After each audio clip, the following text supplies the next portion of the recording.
가운데 가득 넘쳐날 수 있기를 축복합니다. 오늘은 열왕기하 왕들의 이야기 98번째 시간이고요. 이스라엘아 이스라엘아 라는 제목으로 우리 함께 말씀을 나누도록 하겠습니다. 오늘은 북이스라엘이 멸망한 이야기가 오늘 말씀에 등장하게 됩니다. 참 안타까운 모습들, 안타까운 장면들이 오늘 말씀에 기록되어 있는데요. 기원전 925년 솔로몬이 죽고 난 후에 솔로몬 사후에 이제 북이스라엘과 남유다로 이스라엘은 나뉘어지게 됩니다. 북이스라엘은 여로보암 왕이, 그리고 남유다는 르호보암 왕이 다스리면서 갈라지게 되었습니다. 그리고 여로보암이 북이스라엘을 세운 지 200여 년간 나라가 유지되었습니다. 그동안 19명의 왕이 있었고요. 그런데 이 19명의 왕 중에 무려 8명의 왕이 암살을 당했던 왕이었습니다. 또 뿐만 아니라 이들 왕조는 4번이나 교체되기도 했던 그러한 나라였습니다. 참 굴곡이 많았던, 그리고 서로 권력을 탐하고 노리고 언제든지 왕을 갈아치울 수 있는 그러한 나라, 그것이 북이스라엘이었습니다. 그런데 북이스라엘은 역사적으로 볼 때에 남유다보다 더 많은 인구를 가지고 있었고 더 군사력도 강력했고, 어쩌면 다른 나라에서는 남유다는 거의 나라로 취급하지도 않는, 그래서 북이스라엘이 그냥 이스라엘로 국제사회에서는 평가될 정도로 그런 이스라엘이었습니다. 그런데 그 이스라엘이 무너졌던 것이죠. 여로보암 2세 때 북이스라엘이 매우 강성했다라는 이야기를 나누었던 적이 있습니다.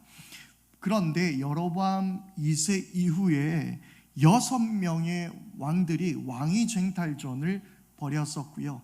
그리고 그 6명의 왕이 30년간을 각각 통치하게 되었습니다.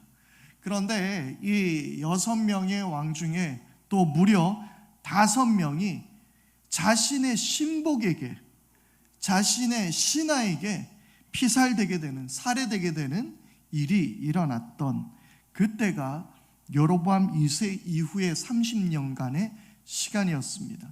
정말 나라의 구군이라고 해야 될까요? 그 생명이 이제 다해가는, 정말 나라가 그 큰 소용돌이 속에서, 그리고 그 강대국 속에서 휘몰아쳐가는 그 모습을 바라보게 되는 것입니다. 오늘은 그 마지막 왕 호세아 왕의 이야기입니다. 호세아 왕의 이야기인데요, 이 호세아 왕은 우리가 알고 있는 호세아 선지자는 아닙니다. 서로 다른 사람이에요. 그러나 이 호세아 왕 시기에 또 호세아 선지자의 그 외침 역시 있었습니다. 그런데 이 호세아에 대한 평가가 어떻습니까? 2절 말씀을 함께 보겠습니다. 2절 말씀을 보니까 그는 주님 보시기에 악을 행하였으나 그 이전에 이스라엘 왕들만큼은 아니었다라고 그렇게 기록하고 있습니다. 주님 보시기에 악을 행했으면 악한 사람인 것이죠.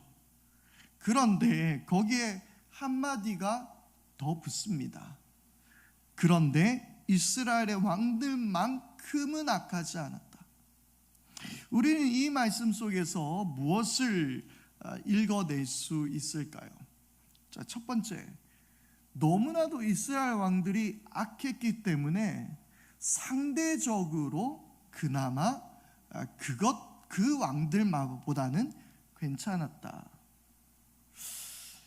어떻게 또 계속해서 말씀이 이어져 가는지 우리가 계속해서 찾아봐야겠지만, 그런데 이 말씀을 보니까 이 호세아 왕에 대해서 이야기할 때 여로보암의 그 뒤를 쫓지는 않았다라는 그 말씀은 없는 것 같아요. 아무튼 그는 주님 보시기에 악했지만 다른 왕들보다는 그나마 상대적으로 괜찮은 왕이었다라는 걸 찾아볼 수 있습니다. 그리고 또 이 말씀을 통해서 우리가 찾아볼 수 있는 것이 무엇일까요? 어쩌면 그것은 이 성경 기자의 그리고 하나님의 마음에 일만의 기대가 있었던 것은 아니었을까요?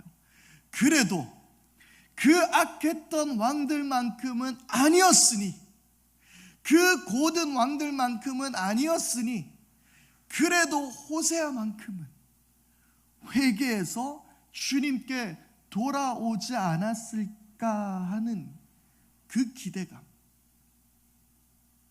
여러분, 주님께 회개하며 나갈 때에 주님께서는 우리가 어떤 사람이든 우리를 용서하시고 받아주시는 줄 믿습니다.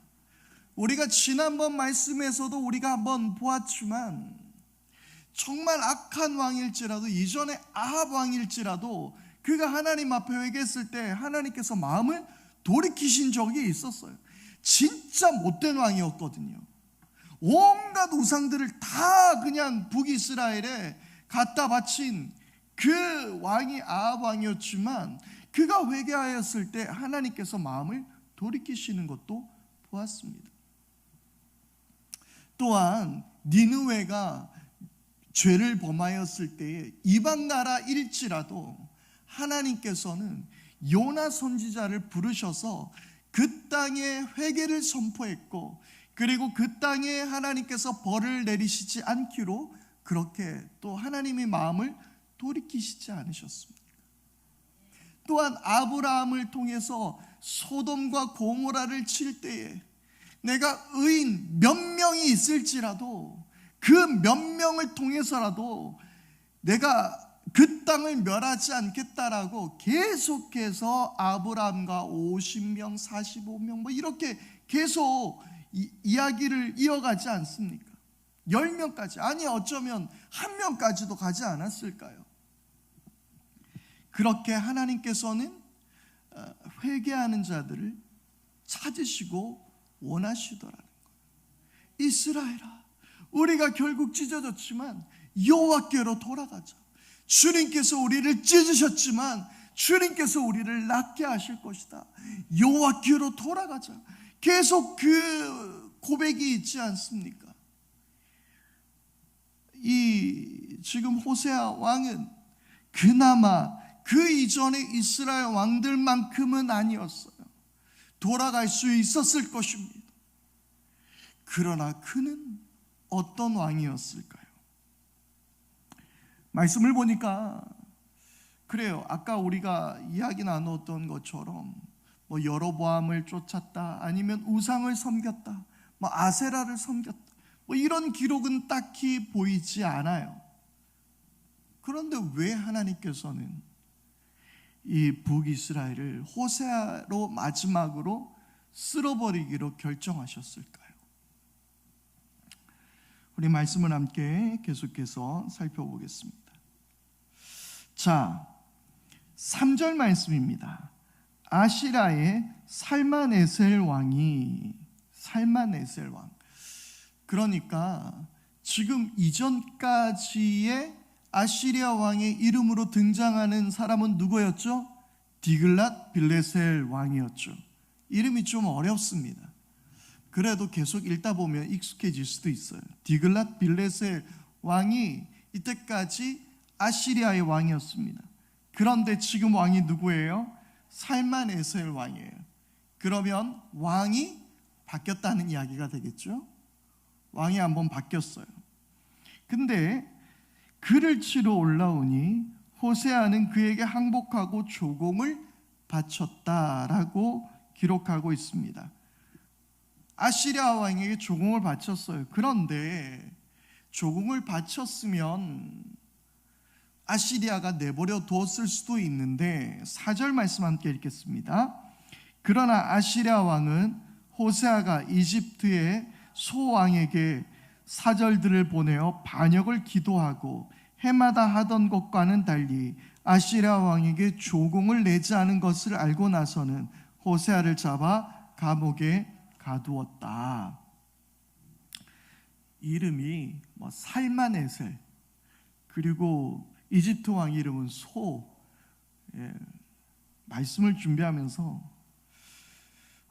계속 불러오는 제 배를 바라보며 오늘 말씀이 묘하게 겹쳤습니다. 소왕, 살마네셀 왕, 하여튼 이상해요. 어쨌든 그런데 지금 문제가 뭐냐면 조공을 바쳤는데, 그런데 이 살마네셀 왕이 뭘 알아냈어요? 이 호세아가 이집트 소왕에게 사절단을 보낸 것이 발각이 되었고, 그리고 해마다 하는 것과는 달리 아시리아 왕에게 조공을 바치지 않았다라는 걸 알게 되었어요. 자, 중간에 무슨 일이 있었을까요? 바로 그것은 이전에 아주 아시리아를 강대국으로, 그 신흥 국가를 강대국으로 그 고대 근동 지방을 제패하는 그 왕이 있었어요. 그게 누구예요? 디글랏 빌레셀 왕이었어요. 그랬던 강력한 군주였던 디글랏 빌레셀이 죽은 거예요. 죽자 이때가 기회다라고 생각을 했던 모양이에요. 그리고 조공을 끊어버립니다. 조공을 끊어버린과 동시에 지금 이스라엘의 남쪽에 위치한 강대국 이집트에게 도움을 청했던 일이 있었던 것이에요. 그래서 이집트에게 우리 같이 한번 편을 먹고 아시리아를 어떻게 한번 해보는 거 좋지 않겠습니까? 라는 아마도 그러한 일들을 했을 것으로 보입니다. 이스라엘은요, 매우 지정학적으로 불리한 위치에 있습니다. 강대국 사이에 끼어 있던 약소국가였어요. 위쪽으로는 메소포타미아 지역, 그러니까 아시리아 그 지역이 있었고요. 그리고 남쪽으로는 이집트를 비롯한 아프리카 그 지역이 있었던 것이죠. 이집트도 대단한 강대국이었고요. 북쪽 그 메소포타미아 지역 쪽에 있는 그 아시리아도 강대국이었어요. 늘 이 속에서 갈팡질팡하던 나라였습니다.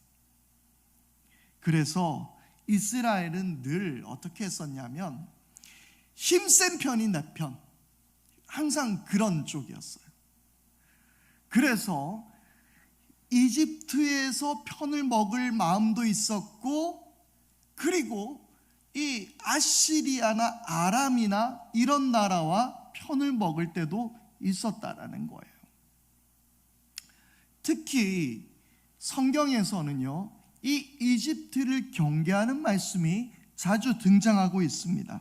신명기의 말씀을 보게 되면은요, 신명기 17장 16절 말씀, 왕이라 해도 군마를 많이 가지려고 해서는 안 되며 군마를 많이 얻으려고 그 백성을 이집트로 보내서도 안 됩니다. 이는 주님께서 다시는 당신들이 그 길로 되돌아가지 못한다고 말씀하셨기 때문입니다. 그리고 이사야 36장 6절에 히스기야 왕에게는 이렇게 또 이야기한 적이 있습니다. 너는 부러진 갈대 지팡이 같은 이 이집트를 의지한다고 하지만 그것을 믿고 붙드는 자는 손만 찔리게 될 것이다. 이집트 왕 바로를 신뢰하는 자는 누구나 이와 같이 될 것이다. 그 외에도 이집트를 의지하지 말라라는 말씀이 자주 등장하고 있습니다. 그러니까 늘 특히 솔로몬에게도 이집트는 뭐라고 해야 될까요? 사돈 국가. 그러니까 사돈 국가가 아니라 어쨌든 자기 아내의 국가, 처가, 그 말이 기억이 안 나요. 그랬던 곳이 이집트였어요. 그래서 주로 이집트를 의지하려고 했던 마음이 있었던 거예요. 그래서 이 호세아 왕은 아시리아의 디글랏빌레셀이 죽게 되자 이집트의 소왕에게 도움을 요청했던 것입니다. 그런데 이집트가요, 그때의 그 이집트 국내 사정이 좋지가 않았어요. 그 나라에 문제가 있었습니다. 그래서 이 국내 정세가 복잡하다 보니 이 북이스라엘을 도와줄 수가 없었던 거예요. 자, 이스라엘 왕 호세아 이전의 왕이 누구였습니까? 베가 왕이었어요. 그런데 베가 왕은요, 반아시리아 정책을 펼쳤어요. 그걸 뭘로 보면 알 수 있죠? 이전의 말씀 가운데 그 시리아 왕 르신과 손을 맞잡고 막 남유다도 괴롭히고 했던 장면들이 나오지 않습니까? 반아시리아 정책, 그러니까 아시리아에게 제일 거슬렸던 나라가 어디였을까요? 그 아람, 그러니까 시리아였어요. 그랬는데 그 시리아와 편을 먹었던 거예요.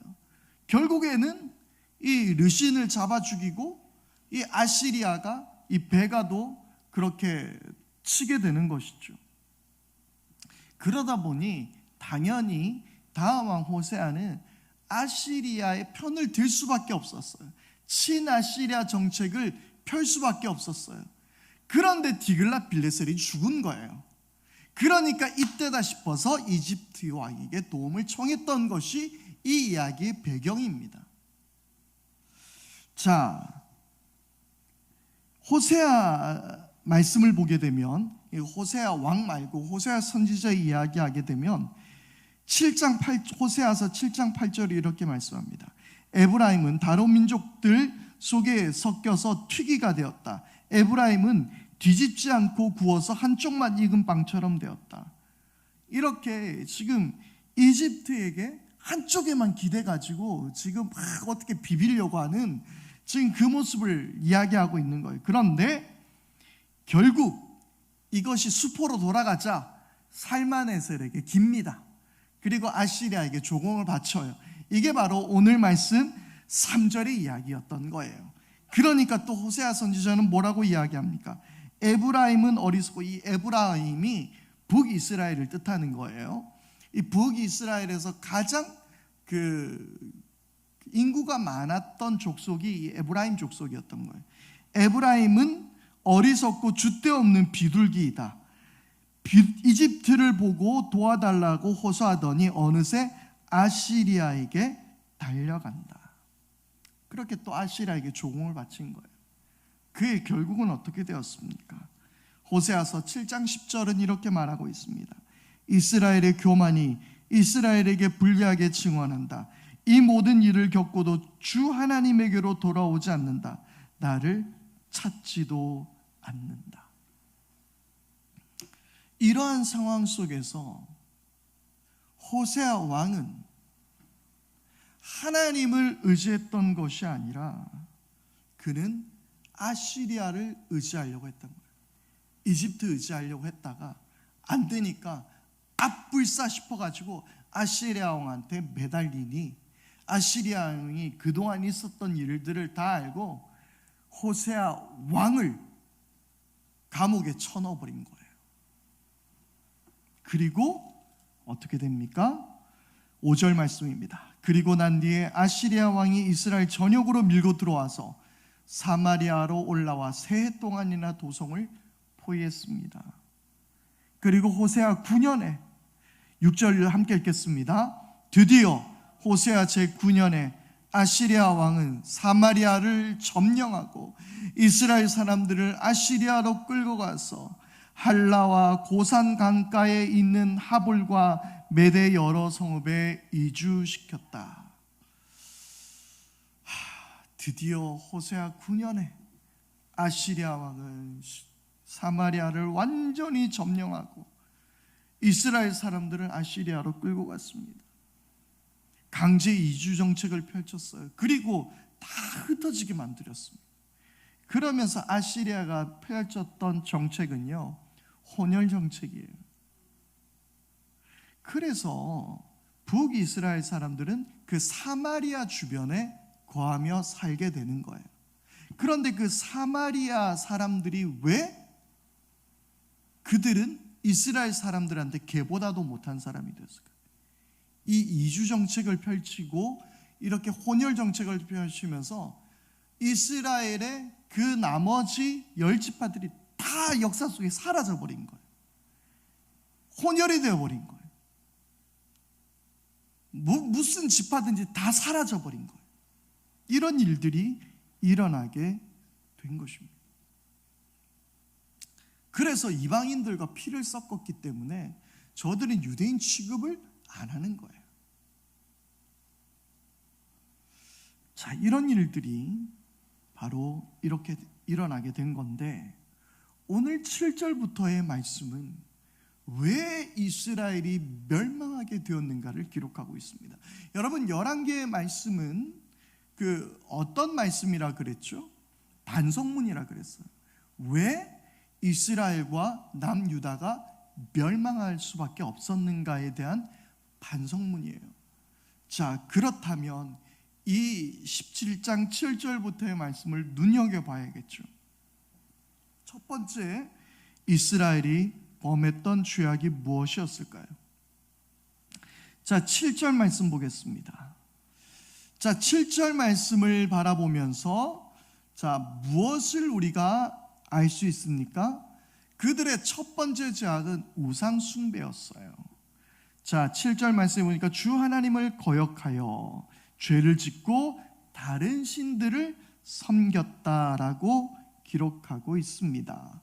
또한 말씀을 보게 되면 또 9절 말씀에서도 산당을 세웠고 10절 말씀에 돌기둥과 아세라 목상을 세웠고 11절 말씀에 이방 나라들처럼 모든 산당에서 분향을 했고 12절 우상 숭배를 하였다라고 기록하고 있습니다. 그들이 가장 크게 실수했던 것은 우상 숭배였습니다. 그런데 여러분, 우상 숭배가 우리와 상관이 없는 말씀이라고 했나요? 이들의 우상 숭배의 문제점은 뭐라 그랬죠? 이들의 우상 숭배의 문제점은 하나님을 섬기면서 하나님도 섬기고 다른 신도 섬기는 거예요. 이게 우상 숭배예요. 여러분, 교회 나왔다고 우상 숭배와 나는 상관없다라고 생각하지 마십시오. 여러분들의 종교란에 기독교라고 썼다고 해서 나는 우상 숭배와 상관없는 사람이라고 생각하지 마십시오. 이스라엘 백성들의 잘못은요, 하나님을 섬기지 않고 이방신들을 섬긴 것이 아니라 하나님도 섬기면서 이방신들을 섬긴 거예요. 혼합주의예요. 기독교가 돈도 섬기고 하나님도 섬기는 혼합주의에 빠져 있습니다. 여러분, 오늘 우리가 오늘 새벽이었던가요? 함께 나누면서 생각했던 것은 우리가 하나님을 섬길 때에 예수님께서 나의 삶에 축복해 주셔서 내 사업이 번창해 달라고, 그렇게 우리가 예수님을 섬긴다라고 이야기했어요. 그러면 돈도 섬기고 예수님도 섬기는 거예요. 우리 예수님은 그런 무당 같은 분이 아니에요. 도깨비 방망이가 아니에요. 중요한 것이 뭐라 그랬죠? 주님이 나의 사업을 축복해 주셔서 내가 부자가 되는 것이 아니라 내 비즈니스, 내 사업의 주인은 하나님이십니다. 내 사업의 주인은 예수님이십니다. 내가 돈 버는 이유는 예수님입니다. 그것이 우리의 삶에 중요한 거예요. 내 사업을 축복해주고 번창이고, 아니요, 그것이 중요한 것이 아니라 10원을 벌더라도 내 사업에 내가 하는 일의 주인은 주님이십니다. 그것이 우리에게 중요한 거예요. 하나님을 조정하려고 하지 말고 이용하려 들지 마십시오. 먼저 하나님의 나라와 하나님의 의를 구하십시오. 그것이 주님께서 우리에게 바라시는 바입니다. 여러분, 우리는 주님을 섬긴다라고 말하면서 때로는 자녀를 섬기기도 하고, 주님을 섬긴다라고 말하면서 학벌을, 인기를, 사람들의 인정을, 명예를, 우리는 많은 것들을 섬기며 살아가고 있습니다. 먼저 하나님의 나라와 하나님의 의를 구할 수 있는 여러분들이 되기를 바랍니다. 이스라엘은 바로 그 우상 숭배로 인해서 실패했던 것입니다. 그리고 두 번째, 이스라엘의 문제점이 무엇이에요? 바로 잘못된 길을 계속 따랐다라는 거예요. 뭔가 잘못 가고 있었으면 누군가가 그 길을 돌렸어야 하는데, 방향을 꺾었어야 하는데 가던 길로 계속 갔다라는 거예요. 자, 8절 말씀 읽겠습니다. 8절입니다. 시작. 또 주님께서 이스라엘 자손의 면전에서 이스라엘 역대 왕들이 잘못한 것을 그들이 그대로 따랐기 때문이다. 그리고 15절 말씀에도 보게 되면 주님께서 본받지 말라고 하신 이웃 나라들을 본받았고요. 그리고 말씀을 우리가 또한 계속 보게 되면 또한 하나님께서 여로보암의 그 죄를 계속해서 따랐다라고 22절에 이렇게 하여 이스라엘 자손이 여로보암이 지은 모든 죄로 본받아서 그대로 따라갔고 그 죄로부터 돌이키지 않았다라고 기록하고 있어요. 따르지 않았어요. 잘못된 길을 계속 갔습니다. 회개가 뭐라 그랬죠? 회개는 눈물 흘리는 게 회개가 아니에요. 아이고 내가 왜 그랬을까, 아이고야, 가슴을 치는 게 회개가 아니에요. 후회하는 게 회개가 아니에요. 회개는 방향을 바꾸는 거예요. 회개는 감정이 아닙니다. 오늘 우리가 다 같이 함께 회개 기도하겠습니다라고 했을 때 막 주여 하고 눈물 줄줄 흘리고 콧물 흘리고, 양파를 까면 회개가 되나요? 여러분, 감정이 회개가 아니에요. 눈물을 얼마나 많이 흘렸는가가 회개가 아니에요. 회개는 안 울어도 돼요.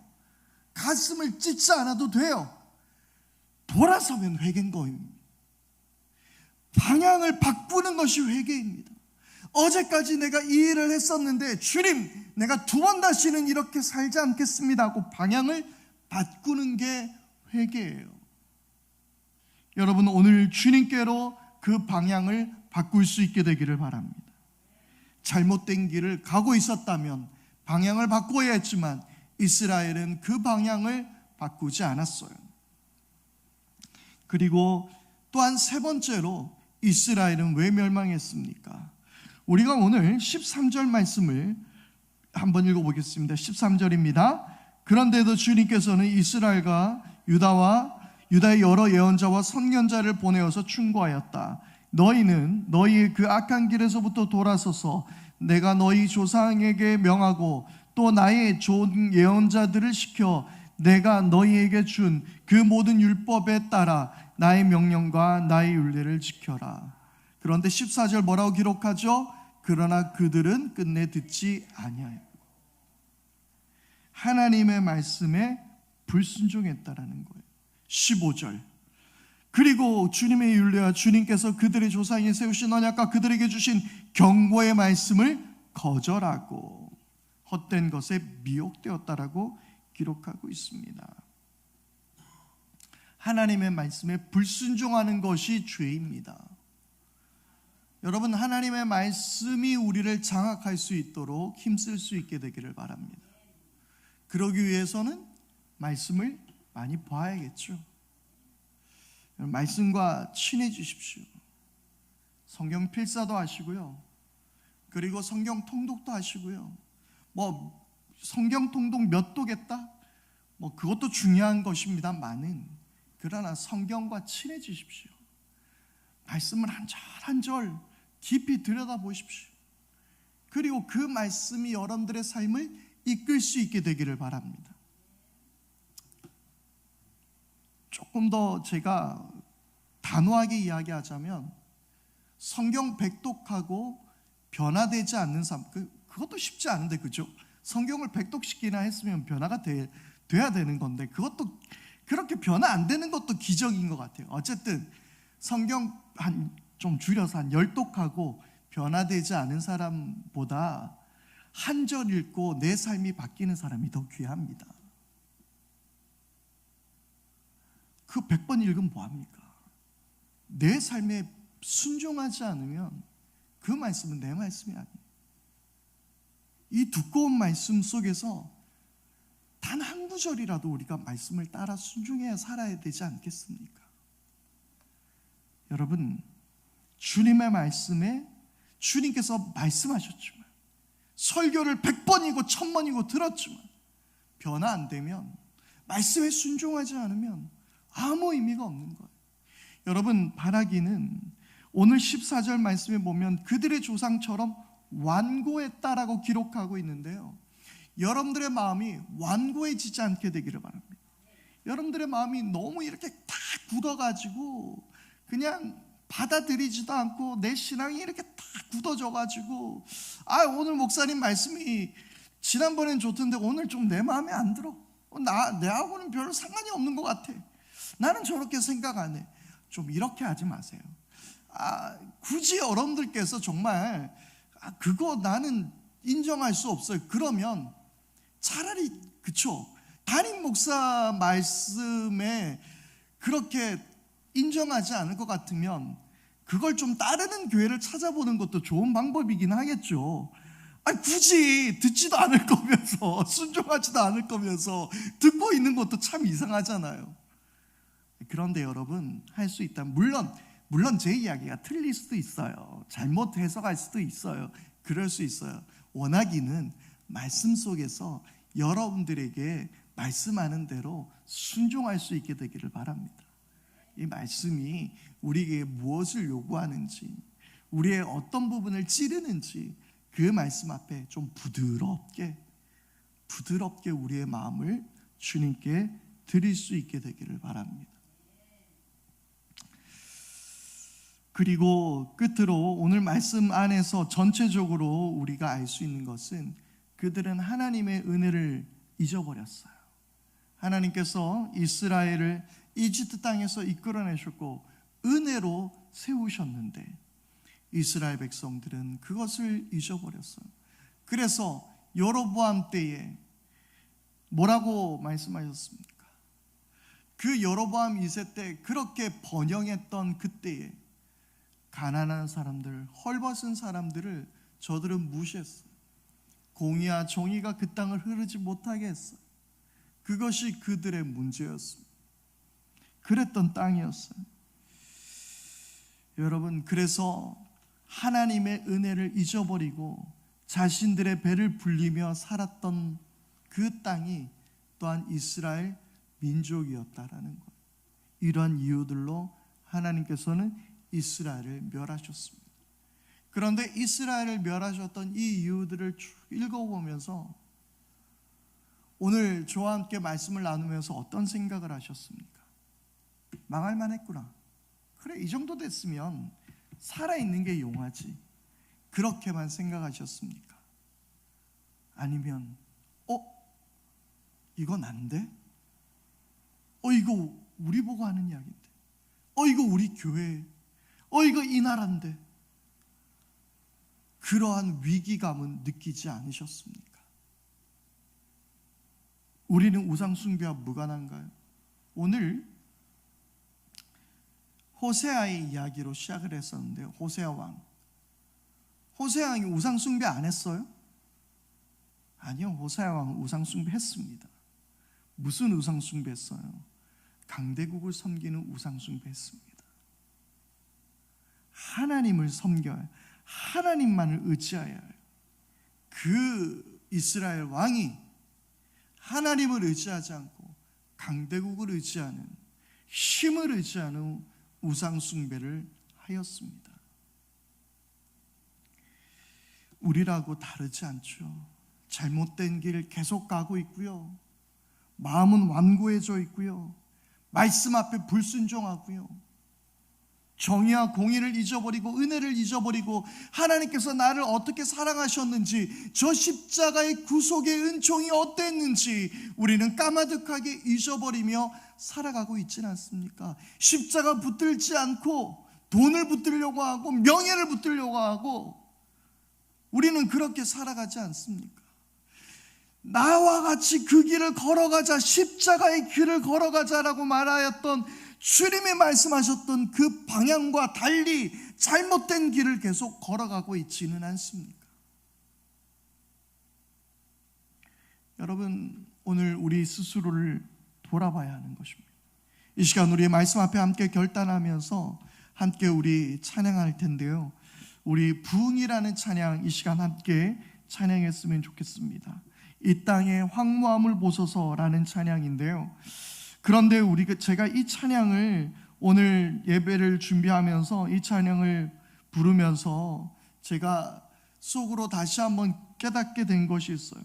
여러분, 우리가 하나님의 부흥을 달라라고 원하는 것은 막 사람들이 선교사로 헌신하고 교회가 막 몇 개, 막 개척이 막 몇백 개가 되어지고 막 너도 나도 막 목사 되겠다 하고, 그게 부흥이 아니더라고요. 그냥 우리가 가던 길에서 멈춰서서 주님을 섬기고 우상 숭배하지 않고 주님의 말씀 앞에 순종하고 주님께서 가라 하신 그 길을 걸어가는 것, 그게 부흥이더라고요. 믿으십니까? 부흥이 멀리 있는 것이 아니에요. 오늘 우리가 주님의 말씀 앞에 어떻게 결단하는가, 오늘 이 시간 함께 우리 찬양하겠습니다.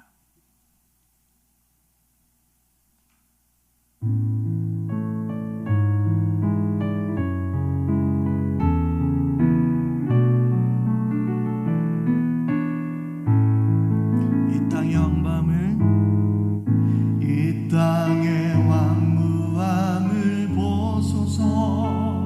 하늘의 하나님, 큰 규를 베푸시는 주여,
우리 오늘 이 시간 함께 기도하십시다. 여러분, 호세아 왕이 그 이전 왕들보다는 좀 그래도 괜찮다는 평가가 있었습니다. 호세아 때에 돌이켰다면 아마 이스라엘 역사가 바뀌지는 않았을까요? 우리가 돌이킬 수 있는 기회가 있는 것이 은혜인 줄 믿습니다. 주님, 우리로 하여금 돌이키게 하여 주시옵소서. 우상을 벗어버리게 하여 주시고 바른 길로 가게 하시며 하나님의 말씀을 붙들게 하여 주시고 하나님의 은혜를 붙들게 하여 주옵소서. 이 시간 우리 함께 합심하여 기도하겠습니다. 하나님 아버지, 주님 이 땅의 황망을 보십시오. 주님 이 땅에 아버지 하나님